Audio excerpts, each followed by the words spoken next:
Everybody and welcome to Against the Fence. My name's Sai. Today we're going to be going through UFC 279, Khamzat Chimaev versus Nate Diaz. Now this is a fight. A lot of you guys have said that he is being fed to the wolves, and in his native tongues, Khamzat's name literally means wolf. So I wonder whether that's going to be happening on this fight card that comes up this weekend. All of your opinions to come, and we're going to be getting into the full breakdown. Ash and I talking about everything that's going to come from wrestling to grappling to who's going to get demolished if they do at all. So stay tuned.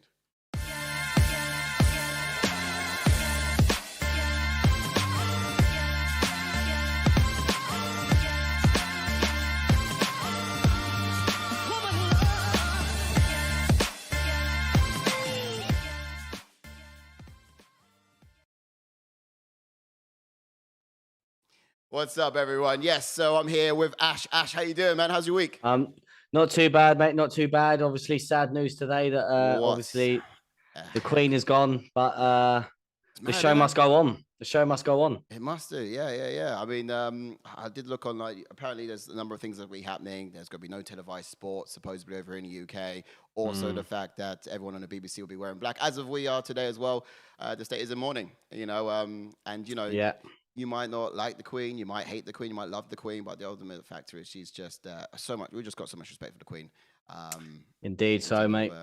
Well, we've got an exciting card to break down. I can't wait to get into a couple of these fights. Yeah, 100%. But let's get into it. We'll get straight into it. Shall we get straight into it? All right. What's your, before we do, potential fight tonight based on what's coming up? What do you reckon it could be? Because there's a lot of talk around Khamzat Chimaev, a lot of talk about what's going to be on the card. I mean, we lately realized. To be honest, I reckon there could be 3 fights on the card for me that could potentially be fighting night. Obviously, a lot of people have downgraded. A lot of people have been rating this card about 7, 7.5, 6s. As we put a little stat out early in the week on our socials about rate the card. A lot of people didn't rate it above 8. But obviously, you've got Li Jingliang taking on, obviously, Tony Ferguson. Tony Ferguson going to welterweight for this fight. Yeah. Again, it's an interesting one. Obviously, he's changed camps to Jackson Wink. Again, that's an interesting move. It may show that he's still got it in him, if you know what I mean, to obviously try and improve his game by changing camps. Yeah. Or is it a bad move at this late stage to sort of change camps? I watched some tapes on. I was listening to some interviews to the press day with Tony Ferguson, and look, the guy's got a lot of experience in the sport. About 37 years he's accumulated in the sport. He's a professional in every sense of the word, basically. And when he knows the right team to get around him, he knows better than anyone, basically, in terms of who he wants to surround him with. He did it before. Went on a 12-win streak. You know what I mean? He did. He's just going to shuffle a bit. Now, it's going to be too much of a jump. Yeah, that's what I mean. Is it going to be too much of a jump? Obviously, we know how big Lee is. Like, he is a big welterweight himself. He's got power. Is the power going to be there for Tony Ferguson? Obviously, I know Tony's going to be in your face and discourage Lee, which that could pay to his advantage in this fight. But again, and then Johnny Walker versus Cuțelaba. Again, that's an interesting one. That's going to be a barn burner in my eyes. I think Cuțelaba is just going to walk him down. Could be good. Obviously, we've seen sort of a different sort of style from Johnny Walker as of late. And the reason I mention that is because Johnny Walker was on a tear when he first joined. Like jumping, flying knees, spinning attacks. And then he sort of went flat-footed. So exciting. Yeah, he used to be so exciting. Well, let's get into it. And in terms of, like, getting into the details now, but in terms of a potential fight tonight, there's just so much to talk about. All right, so first up, we've got a whole card here, a little bit of the graphic, but let's start at the very bottom. So we're going to be looking into, and they changed our whole UFC website as well. So this is going to be quite interesting. It's our first time doing it with a interesting new snazzy pick. Oh. Yeah. All right, first fight up, we're looking right down the barrel of the light heavyweight bout, Johnny Walker versus Ion Cuțelaba. Now, we've got some interesting picks here, but just to give you some stats on the front end. We've got Johnny Walker, who said coming in at 18-7, 18 wins, 7 losses. And of course, you've got Ion Cuțelaba with a record of 16-7 and 1 draw as well. Now he's fighting out Brazil. That's your boy Walker, and of course Moldova for your boy Ion Cuțelaba. Height-wise, not a lot in it. I guess about 5 inches. So the taller guy is going to be Johnny Walker. Reach-wise, the longer guy is actually going to be Johnny Walker, and that's by quite a significant advantage as well. You're talking here about 7-inch reach advantage for someone like Johnny Walker. Yeah, so I mean that could play dividends here in the matchup. It could do, yeah. We could see something. We'll get into all of that, but. For now, we've got some people's picks in the matter, so let's go over to that and see what the public. Thank you again for all your picks. Yeah, really appreciate that. Let's see what comes back. What is up, fight fans? This is Olin, aka MMA Anomaly, and I am recording these picks for Ash Easton and the Against the Fence podcast. So we'll go ahead and start at the top of the card. I'm going to go ahead and start with Johnny Walker versus Ion Cuțelaba. And in this fight, I'm going to go with Ion Cuțelaba. I think the Incredible Hulk gets it done. I think both guys have been on somewhat of a skid recently, but Ion Cuțelaba has looked to have shown more improvements in his game and does look to be a little bit less chinny than Johnny Walker. Johnny Walker versus Ion Cuțelaba. I hope Johnny Walker, because I'm a big fan of him, but I know his chin's a little bit. But how do you think it will pan out? Do you reckon that's something that will go the distance? Do you think that Johnny Walker, if anyone's going to opt in for the takedown, who would it be? How do you think they are going to dance? I think Johnny Walker's just going to get knocked out. Yeah, okay. It's sad to see again, isn't it? I'm actually going to probably surprise a few people with this one, but I'm actually going with Johnny Walker over Ion Cuțelaba.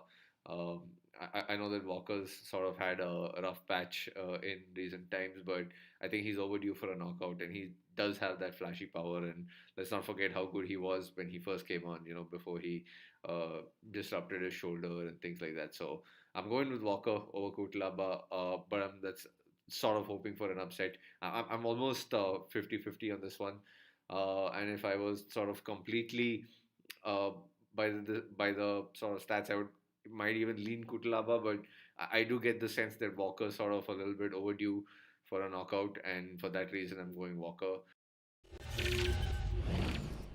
Yes, that is our first set of picks for the evening. Now, thanks everyone who sent in your picks. Thank you to the Nathaniel Wood who was there as well. You see him? Yeah, I mean that's it. He's putting picks in for us as well. We much appreciate that. Much appreciate your comments. If you like, obviously great win the other night as well. That was amazing. Nathaniel. What a champ! What an absolute champ! Came onto our channel just what was it, a couple of weeks before he went on Fight Jordan, and he went out there and just did exactly what he said he was going to do. So if you want to check that out, it's in our archives. Check out the fighter Q&A we had with Nathaniel Wood. But also these guys have some great picks, so feel free to follow them on their socials. It's there on screen for you guys to make use of.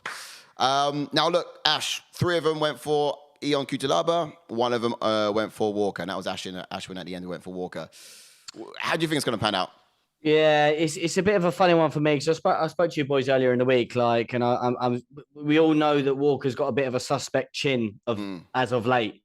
And like I said to you before, we sort of got into this little bit of a breakdown between these two. Like Johnny Walker he was so exciting to watch, like just how elusive he was, the movement, the footwork, the flying knees, the spinning attacks, and then he just started going flat-footed and tried to be technical. Yeah. And then obviously lost to Thiago Santos because he tried to be technical. And then he got knocked out by, what's his name? Jamahal Hill. That's it. Got knocked out by Jamahal Hill. Again, trying to be stationary, flat-footed. And if he comes in flat-footed against someone that's got the power and the aggressiveness as Cuțelaba, I can see why they've gone to Cuțelaba in this. Yeah, look, that's it. And he's a bit unorthodox in the way he moves, I guess. He's a bit wild. He has a very playful side, doesn't he? And it's just really difficult to have a playful side and just play around with such dangerous weapons at light heavyweight. Yeah.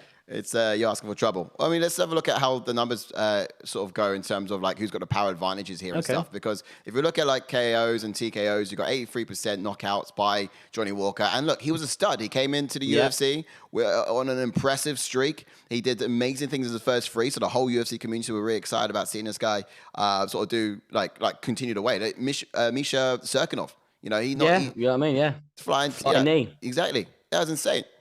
So after seeing something like that, we expected so much from this kid. And then, of course, he got really played for him. We started seeing a bit of a downward trend. But, otherwise the power is still there. We just, I don't know.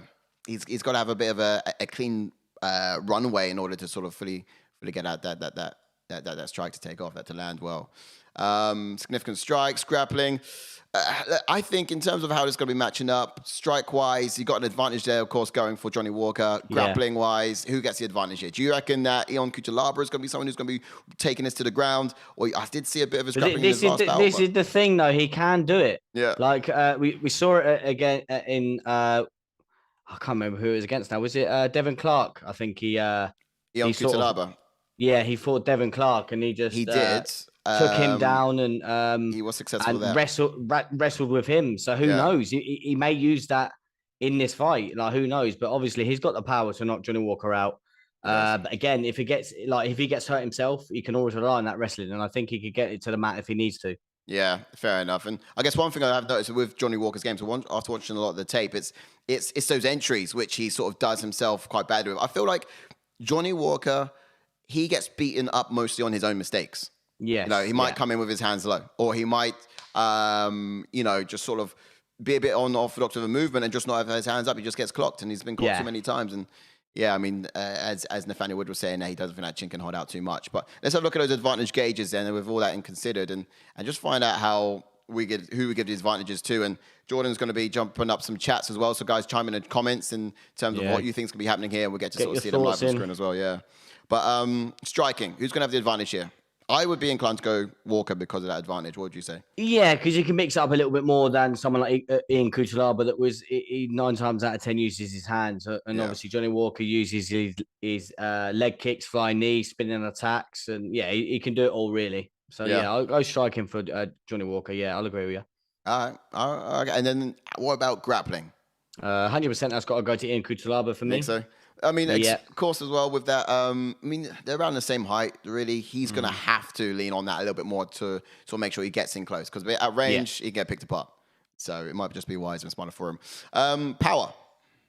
I'm going to go Ion Cuțelaba in this one. Yep. Yeah. Power for Ion. Oh, go on. Yeah. And what about speed? Johnny Walker is going to get the speed. Hopefully he comes in like elusive. Like he used to be, and hopefully he's not as stationary. Even when he was stationary, obviously against the likes of Serkinov and his last fight when he got knocked out by I keep forgetting his name. No, who did he get knocked out by? Well, you mean Jamal Hill? Yes, that's why I keep forgetting his name. Yeah. Even against Jamal Hill, he was quite quick with his leg kicks, and he was in and out. He was quite quick. He got caught. Yeah. He got caught in those entries, and that run over the top. And who goes the distance more than anyone here? I mean, I know Ion Cuțelaba, he had problems with his gas tank before, but I think he is strong cardiovascularly. Yeah, because he grappled for 3 rounds against Devin Clark, and we all know what of a big guy Devin Clark is, and to wrestle with him for them 3 rounds and like wear on him, definitely. I'm going to go for Ion Cuțelaba for the cardio. Yeah, he's cardio. All right. Well, looking at the numbers of the gauge, it's the MMA maths points to Cuțelaba. Would you say he has the advantage? Gets a fight done, or would you be inclined to say Johnny Walker's going to bring something a little bit uncalculated? I've mentioned it a couple of times already when we've been breaking this down. It all depends how Johnny Walker comes out. If he's going to be stationary against someone like Cuțelaba takes it. But if he's more elusive and brings that dynamic edge to him that we've seen in the past, then potentially he could outpoint and maybe even get a knockout. That worries me a bit, as well, because I feel like he moves. Yeah, because you go on Cuțelaba, yeah?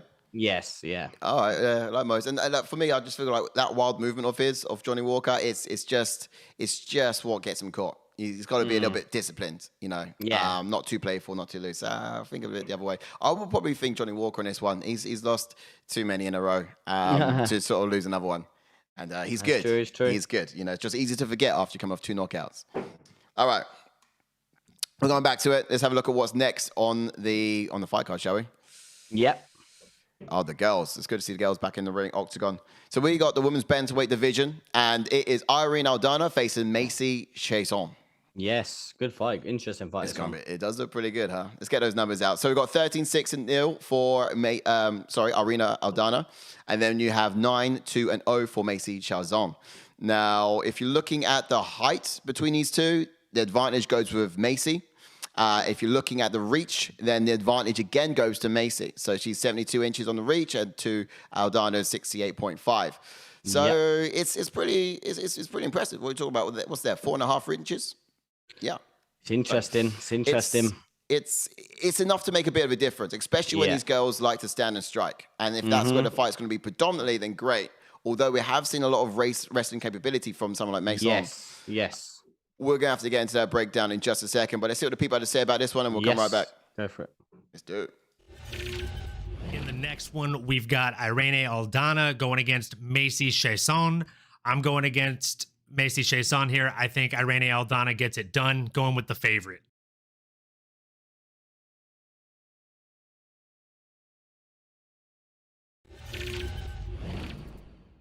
Okay. Well, there it is. And Ash is shot off quickly. But either way, look, that was a pretty... I'm going to give you a bit of a breakdown there. So that was... Thanks, MMA Anomaly, for sending that pick in. Pretty short one. Pretty static there. We didn't have much more comments on this one, so do feel free to flood the chats with some comments, and we'll have to look at that as well.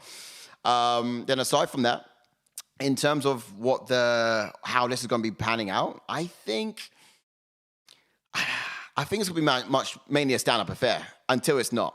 And when I say until it's not, I think it's going to be Macy Chiasson that decides or dictates the grappling in this. Oh, 100% agree, yeah. Bit wild, though, because she's a longer fighter. Moving up a weight as well, right? She's going up to upper weight class? Yeah, I'm have to Chiasson, right? that. I have to double check that because I remember in the tape, I know obviously there's a few people who had. She is catch weight on the last one, returning to, I think she has gone up. No, she returned to. No, she did go up before, but she returned to. So, yeah. Okay. She got 146.5. That was in her last one against Lamont. So this one. Yeah, good win against Lamont, though. Yeah, returning to bantamweight. So she had gone up, but she's returning to bantamweight in this one. So she used her class. Yeah, she got a win against Demont. It was a good win. You're right. She just had so much movement. She had the reach advantage once again, and you saw her utilize it to her best ability. And in that last round, when Demont really did come out and start sort of shaking her world a bit, she just hugged her and used her wrestling, and she can use that desperately. And it will suffice, providing she's had a lot of output prior in the round. Otherwise, it's not dangerous, but it's just effective. Yeah, that's it. But looking at the numbers between these two here, in terms of what we want to find out is, would you agree on what I was saying there just a second ago in terms of how this, Macy Chiasson is going to be the one dictating the wrestling? Yeah, so or do you reckon this is the thing. They've both got it in their locker, if you know what I mean. Like, yeah. But yeah, Chiasson will do it a little bit more than Aldana, I think. Yeah. Significant strike-wise, I'm not seeing huge landed per minute. It's an advantage of someone like Aldana. I mean, she's strict boxer, Aldana. She is. Yes, she's great with the 100%, boxing. Fantastic. It's just so clean, which is why I really want to see this one match out, pan out. Macy Chiasson's got that double jab, but she hasn't got much power. I think if it's going to be down to knockouts and power, again, you look at that, it would go in favor of someone like Aldana. An interesting one with a gauge, I tell you. And checking out those odds, the favorite is Aldana at minus 175 to Macy Chiasson's 150. Let's see what the gauges say. Again, chop in the chats. Jacob's going to be pressing the buttons and bringing up the chats, so we'll get to see what your comments are as well here live on screen. But striking. Where's it going, This Ash? one's a tough one for me. I'm going to have to go Aldana in this one. Striking. She's a great boxer. She is. But she doesn't have the reach advantage here. Do you think that matters? It doesn't, no? Not necessarily. I think she's just really good with her hands. I'm gonna, but again, so's Macy Chiasson as well. So it's one of them. It could go either way, but me personally, I think Aldana. Yeah, fair enough. Now she's a favorable 175, so I wonder where that advantage is when it comes down to it. Although Demont was a favorite as well in their last matchup, so Macy Chiasson is often considered to be an underdog. But yeah, her strategy has been faultless so far. Okay, so we've gone with Aldana there for striking. Grappling. I think Chiasson's Chiasson's got the grappling for me, yeah. I would agree. I think she's got that sort of desperate grappling sort of style at least, but it's not dangerous, but we've seen it be effective. Power. This is where it gets dicey. Really? I would go Aldana, no? Look, on paper, 54% of her wins have come by knockout, and 33 of Chiasson's wins have come by knockout. So, on paper, it points Aldana. Do you think the MMA maths is with you, Mr. Brown? All right, we'll go there. But speed, this is dicey because whilst Macy Chiasson's hands travel further distance, it feels like it's faster, but then Aldana's also quite fast. I think Chiasson's faster. Yeah, I'm going to go for Macy Chiasson in that one. Yeah? Yeah. I should have spoken. Cardio. Now Aldana's been in more wars, right? Yes, I was going to say. But if you're going to mix it up using a wrestling as well and still go 3 rounds, then do you give it a Chiasson? Do you give it to Chiasson? Maybe so. Yeah. You know, I'm gonna go. I'm gonna switch and go Aldana on cardio. Yeah. All right. Well, there we go. We've got 3 for Aldana. We've got 2 for Chiasson.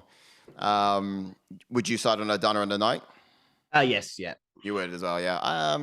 I think I might go Chiasson on the night, mainly because you like an underdog. Yeah, Asia's underdog, but at the same time, I've seen what she did to Demont.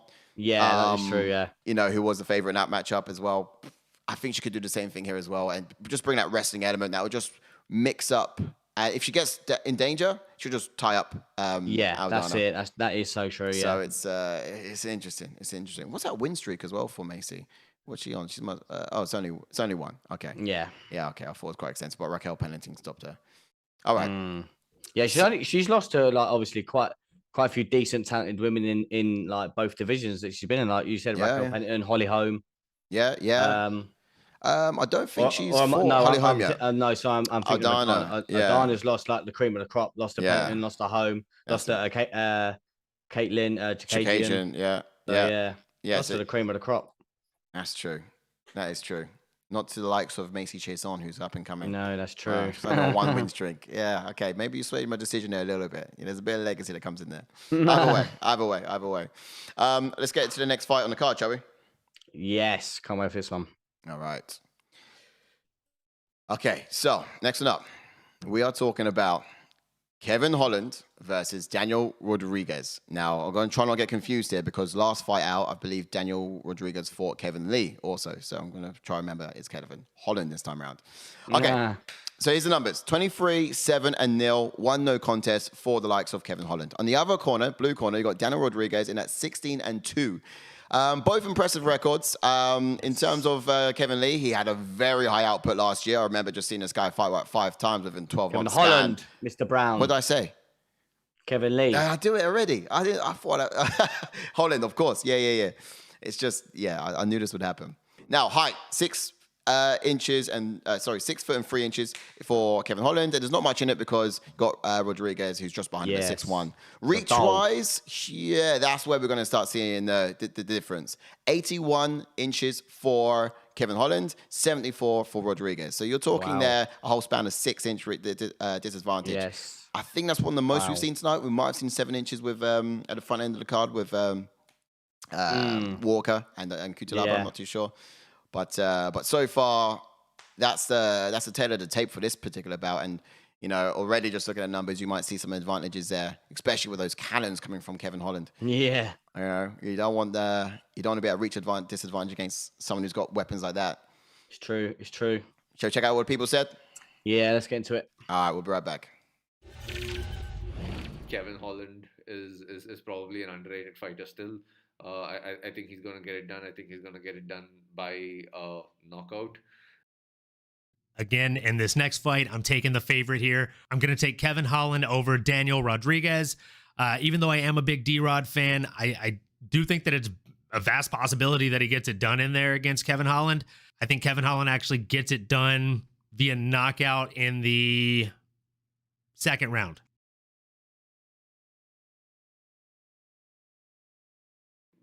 Again, and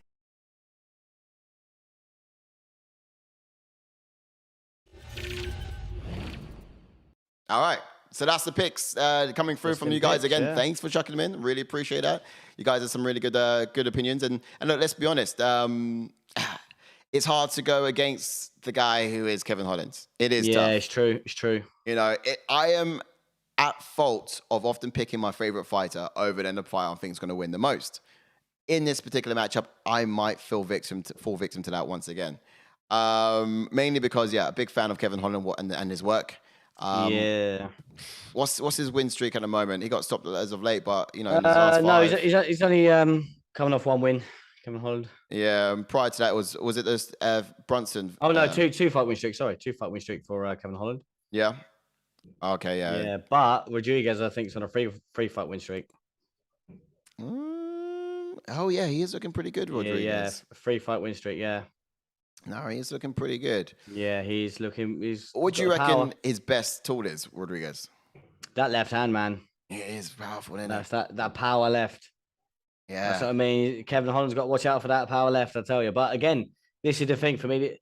This fight reminds me of when Kevin Holland, when Daniel Rodriguez fought Tim Means. Yeah. Obviously, Tim Means is the kind of sort of stature of Kevin Holland. But obviously, I know Kevin Holland has a little bit more of a reach advantage. But Daniel Rodriguez won that fight by guillotine, and that was because he tied him up, got him up against the cage, and got the guillotine. Yeah, and Tim Means was actually doing really well on the feet against Daniel Rodriguez.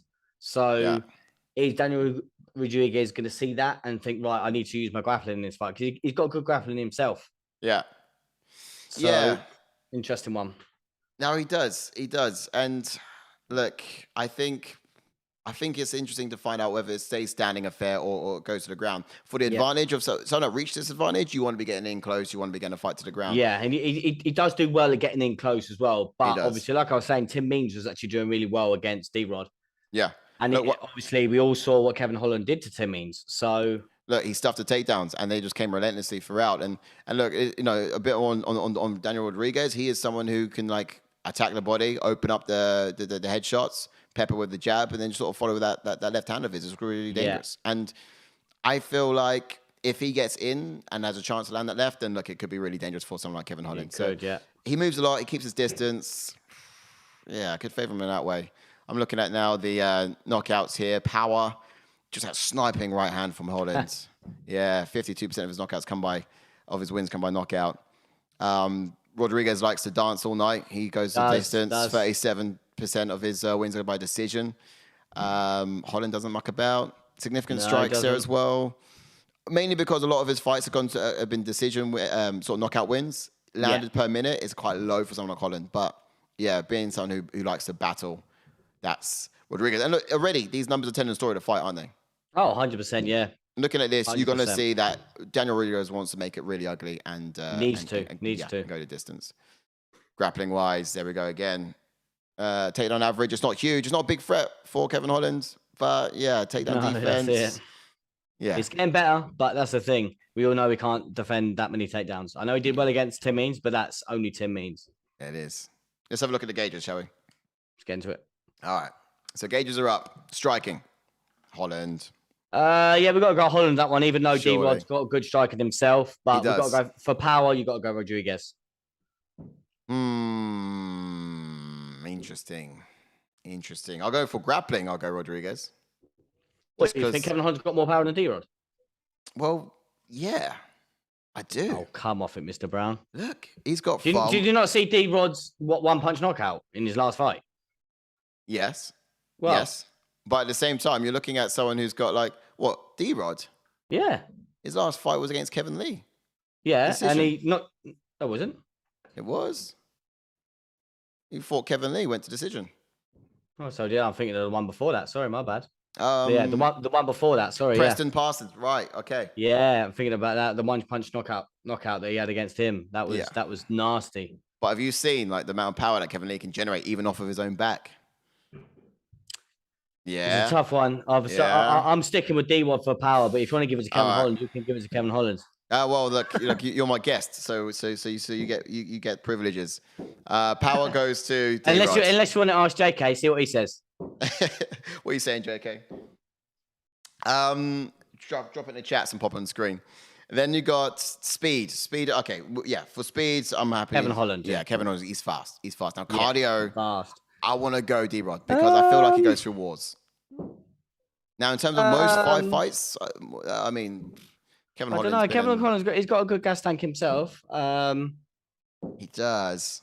But cardio also means output and duration. So he might be able to go to duration, but he might not have the output, and that's how he survives the 3 rounds. If we've got someone else going 5 rounds with a lot of output, then that's almost like, that's something.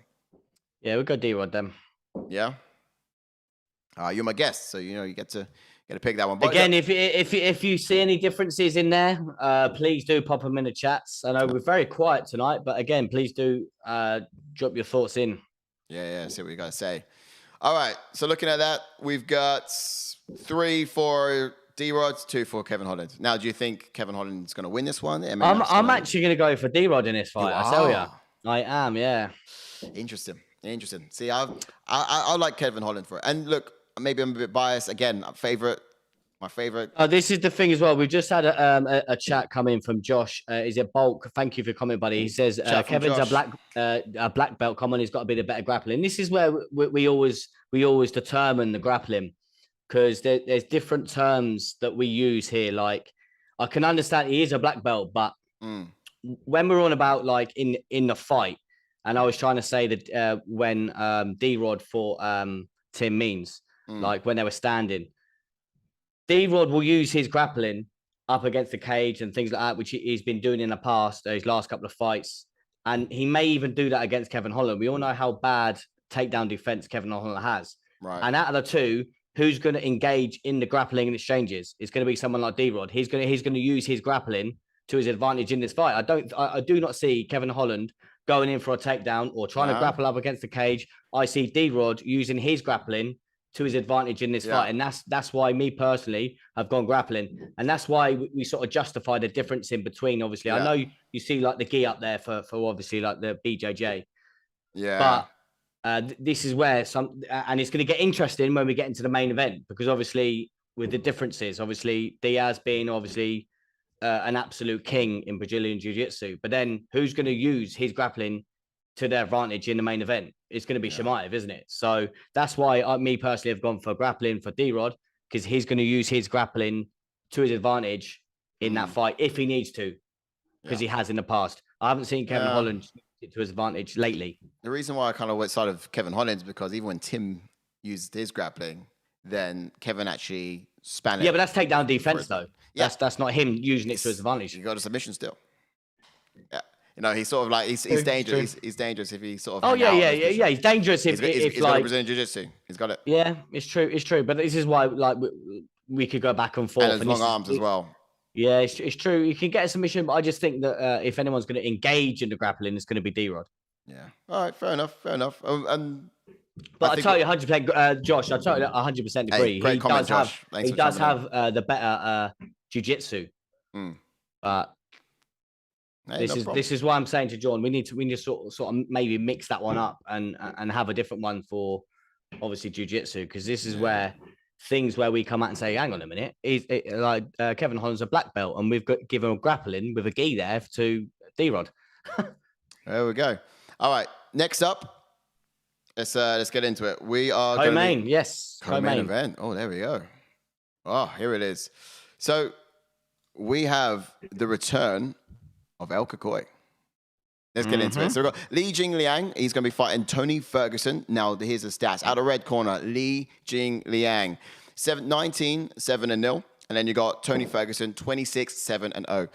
Of course, if you're looking at the height of these two, you got the taller fighter just by a smidge. It's Jingliang at 6 foot, and then 5'11" for someone like Tony Ferguson. And the reach, there is a big advantage, of course. You got 71.5 for Li, and then you got the 76.5 for Tony Ferguson. Yep. Now, is that going to be playing dividends in this fight, or are these guys, or is it just not enough for it to make a big difference, especially when there's got so much going on between the striking variations of both of these fighters and stance switches that you would tend to see from someone like Tony Ferguson? He sort of makes that difference of 5 inches just a bit murky, you know? Yeah. But look, let's see what the people have to say about this, and we'll come right back. Yes.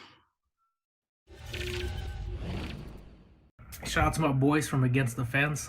This is the At Lucha Professor from across the pond in the United States. I'm doing my fan picks for Against the Fence podcast for UFC 279, Chimaev versus Diaz. With the main card, very quickly, I like Johnny Walker over his Ion Cuțelaba, Irene Aldana over Macy, Kevin Holland over Daniel Rodriguez. And in the co-main event, as we know, Tony Ferguson is moving up to 170 against Lee. And this is a fight that hopefully is going to be the resurrection, a renaissance, if you will, of Tony Ferguson. He has had a horrible recent streak at 155, which he used to be a perennial top contender. Nice hoping for a resurgence at 170. This is a fight I think both guys are going to bring a lot to it. And for me personally, I've been a fan of Tony Ferguson for a long time. He will go out on his shield, and I think he will get the victory at UFC 279. On second match, the Leech by Tony Ferguson. Tony Ferguson at this point is on losing streak, and he will keep that up. But this one is in the new weight class. I think it's a second round stoppage by submission. No, nobody can submit Diaz. TKO. And in the co-main and main event, we have kind of a passing of the torch here. We have two legends going against two up-and-comers. So starting off, we've got Jingliang, the Leech, going up against Tony Ferguson, somebody that used to be known as the boogeyman of lightweight. He is taking this fight at 170 pounds.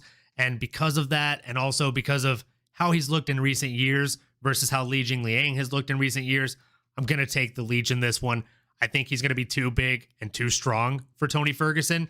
And as a result, I think he's probably going to end up finishing him within probably 2 to 2.5 rounds. So, Jingliang, I'm going with the favorite on this one again.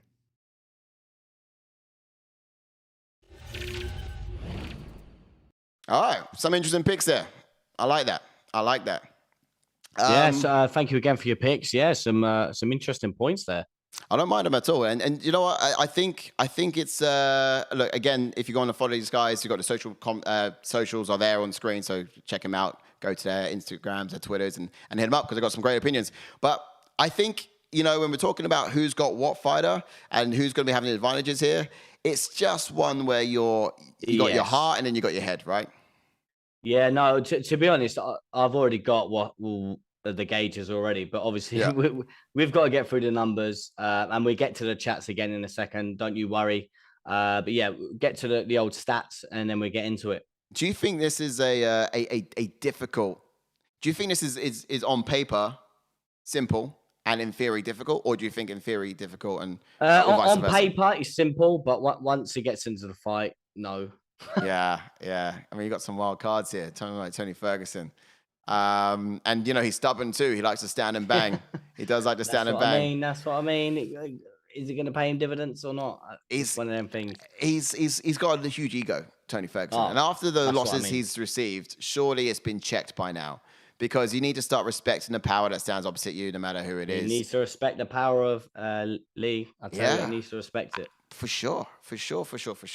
I mean, how many losses is he on now? 4 losses? 4 in a row. 4 in a row now. Let's be honest, he had a very impressive streak run before that. He did indeed. But yeah, none in 4. It's about time he's got to win. It is about time, and that is sort of where I am, you know, leaning on this. But when I look on the paper and the numbers, it's just Jingliang's got power, and you know, then that's something that's not on the paper, isn't it? But Tony Ferguson, he's got disrespect. And that's it, man. He's a boat, isn't he? Like he said in his press conference, he's a boat. Yeah. Oh yeah. He's not a goat. He's a boat. Exactly. He's the best of all time, not a goat, the greatest of all time. All right. Let's have a look at the power here then. So you got someone like Jingliang, just nudging over 53% of his wins come by knockout, and of course you got Tony Ferguson with 50% submissions. Tony Ferguson's higher on that, although Jingliang's got some, and decisions. Jingliang's goes the distance there as well. So. Average fight time not around the same sort of stuff. Let's look at where the significant strikes comes in. Yeah. When it's standing up, I want to know when they're opposite each other in the octagon, who is going to be having that striking advantage? Is it going to be someone like Tony Ferguson, or is it going to be Jingliang? I think standing wise, I think because of the output, it's going to be Tony Ferguson. Yep. 100%. So you think Tony Ferguson's going to have the advantage standing? He's going to like his odds. This is the thing. When you say advantage standing, like. It's one of them things because obviously I definitely think he's going to throw more and he's going to get in Leach's face. But is it a good thing that he's going to get in Leach's face because Leach can just end it with one punch? He could do. But then at the same time, Tony Ferguson, we've seen him get caught. Bear in mind, we saw what the Leach did to Salikov in their last fight, and Salikov's a big welterweight himself. Yeah. And this is a Tony Ferguson of 4 losses, and he's coming up a weight. So I feel like. Yeah. And I do also feel like, more to the point you're just saying there, Tony Ferguson is the type of guy to think offensively 100% of the time. Yeah. He doesn't really care for the defensiveness of it. Be it whether he respects his own health. I feel like he's got disregard for his health entirely. I feel like he makes those sort of life choices. But or whether he just disrespects the other fighter. But either way, I don't think he has too much attention, pays too much attention to defensively. To be fair, I think it's because he's just so confident no matter where the fight goes, if you know what I mean. Yeah. It's just like, he doesn't mind if he gets taken down because he knows like his grappling's there and his jiu-jitsu's there. Yeah, it is. Yeah, just looking at the grappling page now and look, takedown defense is quite good for both of them. These numbers are coming pretty close. They're coming in pretty close. Of course, when it comes to mission average, and then, yeah, that's where it edges there for someone like El Kakui. And the odds, yeah, they haven't got the odds in this yet. The Leech is favorite in this yet. You have? Okay, on the screen here, it's giving me nothing, but yeah, favorite for the Leech. I thought it was the case. Yeah. Yeah, I mean, you're coming off 4 loss wins. It's about time. That's what I'm wrestling. It's about time. All right, so let's have a look at the gauges say on this one. So here we go. We've got some comments coming through. This is Wilbur Faust, and he says, Leech has power here to hit Tony's chin. Jump up in weight won't be a new Tony. So really seems to think someone like Tony Ferguson just doesn't have the power at this weight class. And look, that's another thing as to why it might be a bit of a disadvantage for him. You know, it's a whole new weight class for the guy. Yeah, it's true. So true. Great point. Where do you think the striking goes? Striking goes to Ferguson for me. Striking goes on to Ferguson, yeah. Got this other comment just here. So let's have a look. It says, Wilbur Faust also says, I go with the heart too often and have been burnt. Head here, Leech KO. So he thinks that the power is going to be on Leech's side, though, when it comes to this. 100%, yeah. Yeah? Oh, you saying Ferguson gets power? Sorry. No, he gets striking. He gets striking. But the power, yeah, we go to Leech on it. 100%. All right, what about grappling? Grappling 100% goes to Ferguson. Yeah, Ferguson gets grappling. Speed, I'm going to go for Leech because he's quick. Leech gets speed. Yeah, okay. I'll go outside on that. I see that. Then what about cardio? Cardio goes for Ferguson as well because he can go for days. Yeah. Go for days. He go for a while. Yeah, fair enough. Yeah, this guy's... Yeah, he's the type of guy to just sort of like... He's the type of guy. Yeah, he is. Just run for the sake of running. And then gets to where he needs to go and just keeps running still. Like, he's just got the cardio for forever. But yeah, okay. Looking at the gauges, it sides with Ferguson. Look, he's got grappling, he's got some striking there in the cardio to go to the whole duration. Do you reckon he gets it? I think the story of this fight is going to be in the later rounds when Li Jingliang sort of starts exposing some... the power's not going to be there for Li Jingliang. So it's one less thing who knows? For Tony Ferguson to look out for. So I feel like in the later rounds, he's going to have a bit more of an advantage for sure. If he doesn't do it early... It's true, but that's if it gets out the first. You know what I mean? Who knows? It's just one of them things, man, because obviously Ferguson can just get in anyone's face and just discourage him. If Ferguson gets knocked out in the first round by Leech, wow. What's he doing? You know what I mean? If you look at the guys that Ferguson's lost to, you cannot. Yeah, he has lost to elite. Yeah. Absolutely, you can't deny it. Like, it's Michael Chandler, he's great. Benil Dariush, he's also great. Charles Oliveira, look, champion of the division. I'm saying it. And Justin Gaethje, look, these guys are contenders. They're up there. Li Jingliang this is his toughest test, no doubt for Li Jingliang.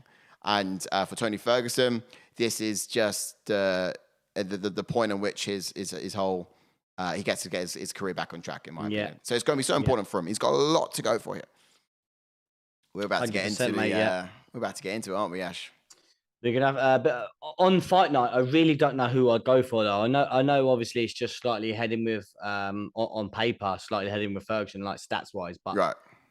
On the night, I really don't know who I'm going to go for because obviously I know I've given grappling to Tony Ferguson because it's been there as of recent. But is the Leech going to be too strong for him? Yeah, it is. Yeah, and look, even if he's on the back end of the grappling, he's on his back. Like, he's going to look good on the ground. He's got that. Yeah, but that's what I mean. He's going to attack off his back. He attacks heavily off his back. So, look, he would have the advantage there as well, jiu-jitsu-wise. And, I mean, look, we can keep adding to these gauges. We can add grappling, you can add jiu-jitsu, and it could go on for extent. You can have cerebral as well. Like, who's going to be the more cerebral fighter? You got to look at how people have done calculate. Cerebral. Look, I'm talking about fighters who know how to do calculated finishes here. And as a thing, it's just, this gauge can go on forever if we keep adding those elements to it. But let's...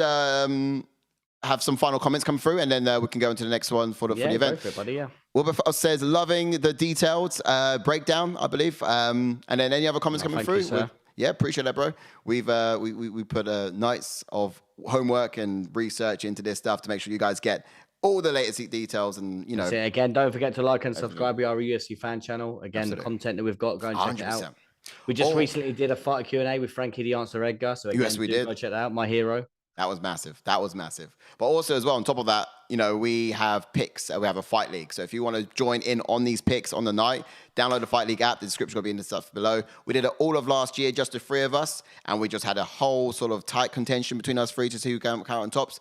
On the majority, we're picking, yes, absolutely the right picks most times. And then when it comes down to, I think we got the, I can't remember what the numbers were, but we had a little ratio at the end of the year as well. Yeah. We're in it again this year, but we've opened the floor up to everyone else to jump in as well. So it's not just us three competing against each other, the community is as well. So we get to try your picks against the best. All right, so we're going into that next fight on the card. Yep. Main event time. It is the main event of the evening. The time we've all been waiting for. All right. Khamzat Chimaev versus Nate Diaz. Now, Khamzat Chimaev, 11-0-0. Nate Diaz, 21-13-0. These guys are dogs. You know, just to put it quite simply. You've said it. Khamzat Chimaev has come into the UFC untested until his last outing against Bruno. Yeah, he was tested indeed. Gilbert Burns. Tested. Yeah. And that was the toughest. And to get to that level of competition without having a scratch on you, that's scary. That is scary. Yeah. Then you got someone like Nate Diaz, who's been around forever. He's a legend in the sport, you know, and he is just tough as they come. The guy doesn't go away. Only a few people have managed to knock him out, and I can't even remember when that was. But Josh Thompson, I remember his head kick knockout of Diaz, and Diaz was kind of still. It was the TKO, like the flush head kick, and Diaz was still like there. Yeah. But yeah, it was a TKO last time I saw that. But this is the thing for me. This is why it gets interesting because obviously if Chimaev. Because obviously the Burns one was only 3 rounds, right?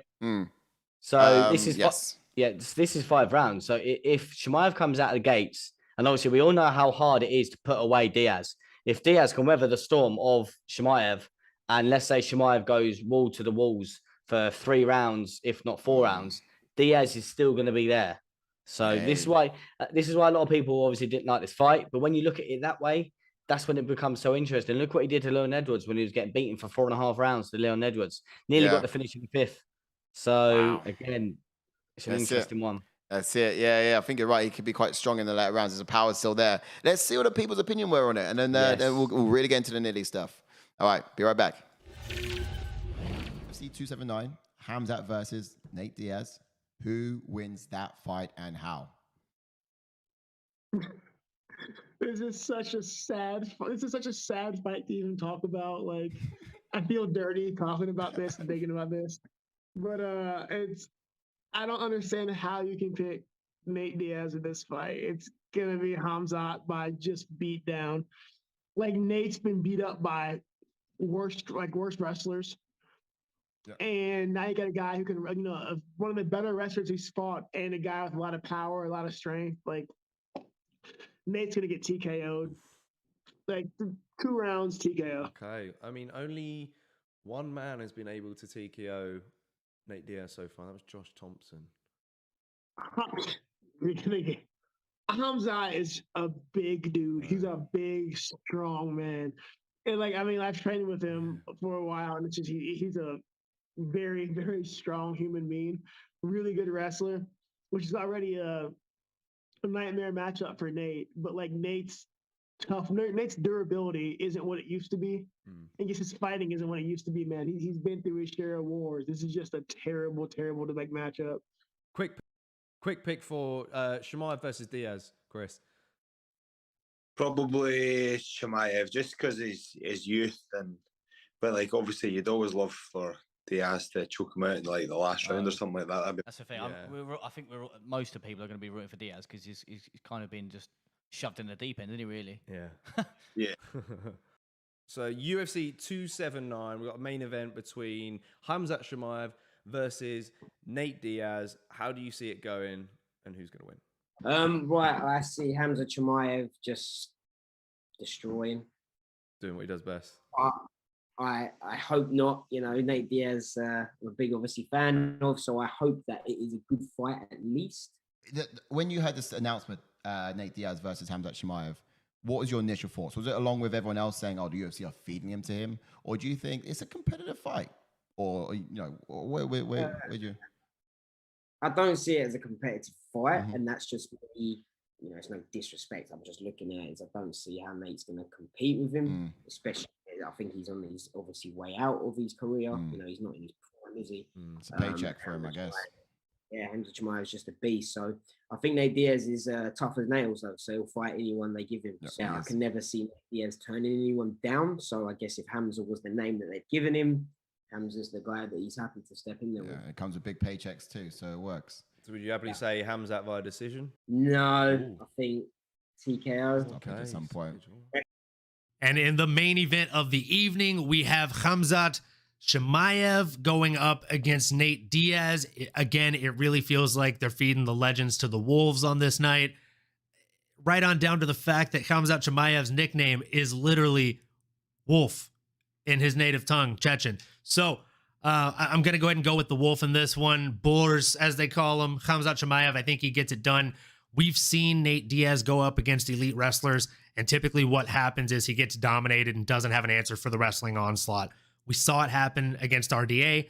I think this is going to prove to be no different, other than the fact that Khamzat's going to be bigger and stronger than RDA, and the pressure is not going to stop. If the fight goes into the 4th or 5th round for whatever reason, sure, Nate Diaz's chances of winning go up exponentially, because we did see Khamzat Chimaev fading in his fight against Gilbert Burns.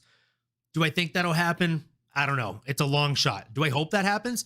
Absolutely. I would love to see Nate Diaz win for the culture. I want to see him win, flip up the birds, and say, I'm not surprised, motherfuckers. So yeah, those are my picks. Hope you like them. And if you're not subscribed to the channel, make sure you subscribe to MMA Anomaly. I love that guy. I love that guy. I love all of the guys. I love all of the picks that come through as well. I mean, that's MMA Anomaly. Look, you heard it. If you like these guys, enjoy what they got to say, then feel free to follow them on their channels and hit them up on their socials as well. But look, look. Let me, Chris Curtis. Shout out to Chris Curtis right there. He had said, yes. He said, look, this shouldn't have even happened. He's like, what's going on here? And of course, Nathaniel Wood was commenting saying that the fact that Nate Diaz would accept any fight that comes his way, and this is just a tribute to 100%. Of course, didn't Dana White say that Nate Diaz called for this fight? That can't be true. No, he didn't call for this fight. No, Dana White said this is what Nate Diaz wanted. No, I don't think it was true, but that's what he was saying. And this is mad because the whole MMA community is just seeing this as slaughter, basically. Now, I believe in the impossible. And I like to see things that we wouldn't see yet. I mean, if Nate Diaz does it on the night, man, I'm going to flip tables. I'll be excited still. Could you imagine?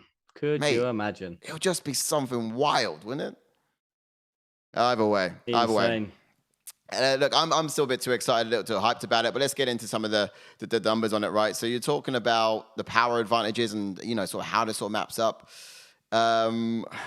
You made a comment just before we went to the picks about the duration of the fight. If we go into later rounds, you feel like it's going to be more an advantage of Diaz than it is for Khamzat, 100%, who's only ever gone 3 rounds at most.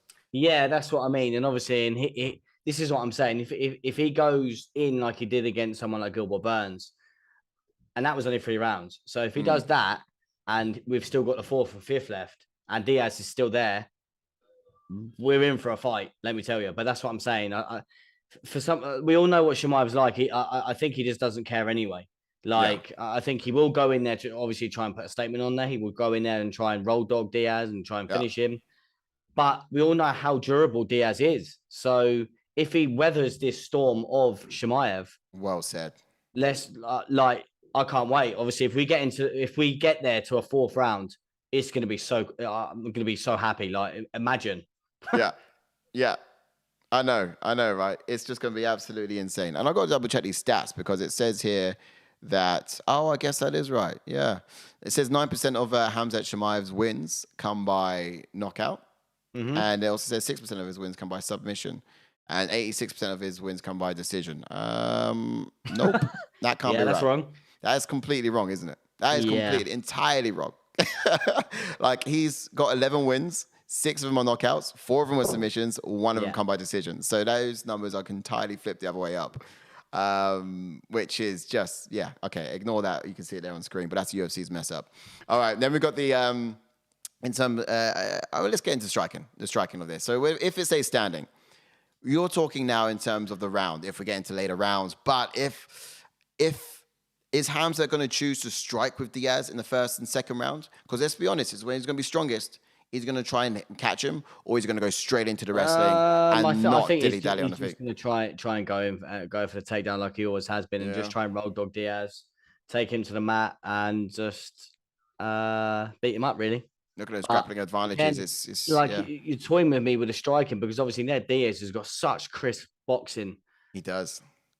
But it's going to be on that foot movement as well. We've not seen much standing and banging from someone like Chimaev. I know obviously he stood quite a while against Burns, but that's Gilbert Burns. Yeah. Like it's no Nate Diaz. Yeah, that's it. I think you said it really right. Don't know. We might have to dwell too long on this, because the point is you put it right the first time, right?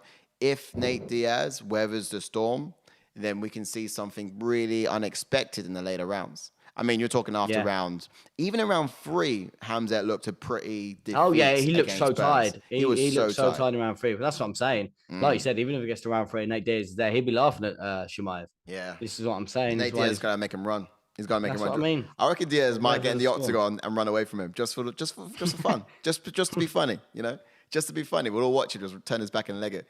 But look, you know what I mean? Well, the guy's a showman, and he knew this fight was going to make some money, and money it will.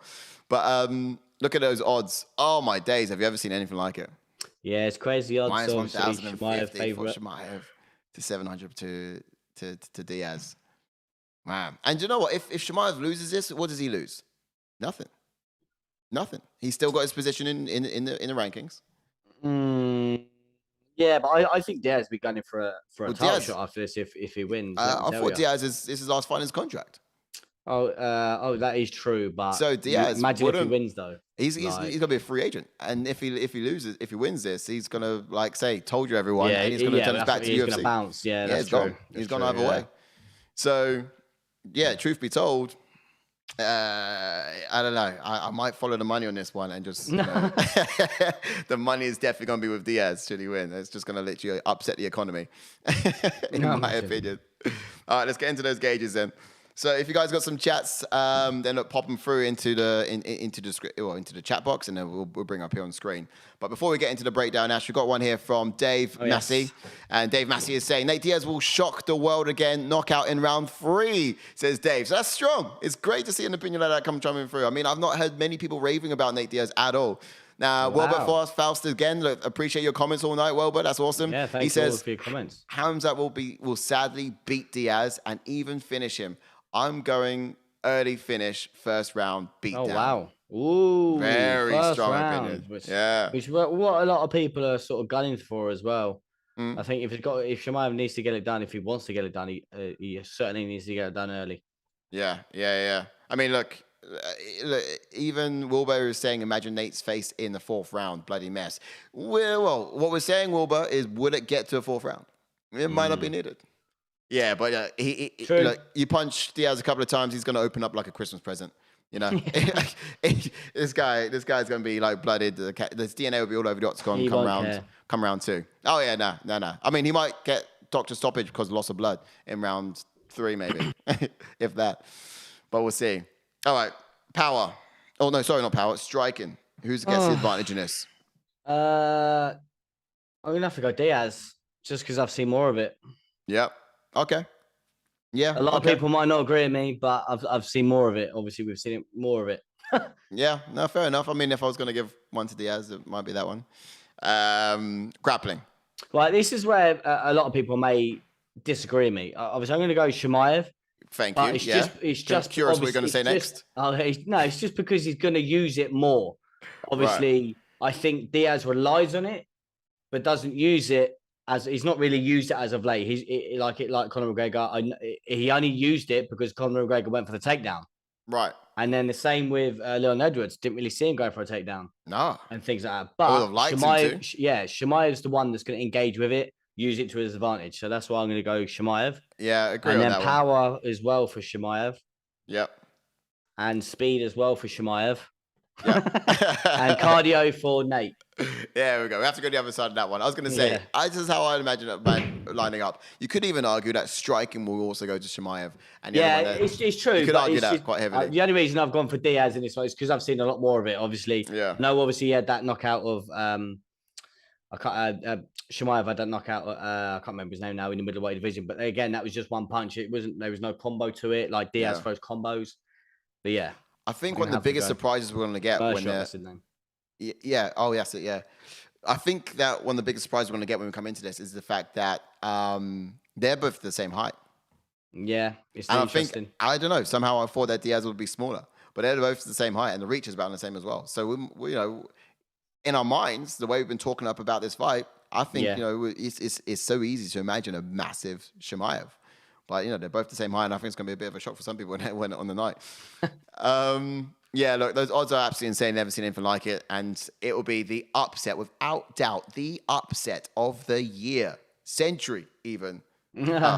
Other than, of course, the news from the Queen today. That was the biggest upset. Yes, that is true. aside from that little news over here in the UK, then look, 100% it'll be Diaz if he gets a win against Khamzat Chimaev. And yeah, I don't know. I like to believe in the impossible. And the more I think about it, the more I want to do a little wild card. So look, I do my picks, and if I got scope for a wild card, this would be it. But otherwise, safely, I would go on Khamzat to win this one. And I'll confidently say it will be done within 3. Mm-hmm. Yeah, but just before we do wrap it up, thank you all for your comments. Yeah, thank you. Again, don't forget to like and subscribe. Any other comments? No, nothing yet. All right, feel free to chuck them on through, and we'll put them up here on screen as well. But yeah, no, like you said it right. Like and subscribe. Hope you guys have enjoyed the show so far. We've got coming up this weekend. Yes, it is the UFC. Well, what we've just been talking about, obviously, but that's going to be at 3 a.m.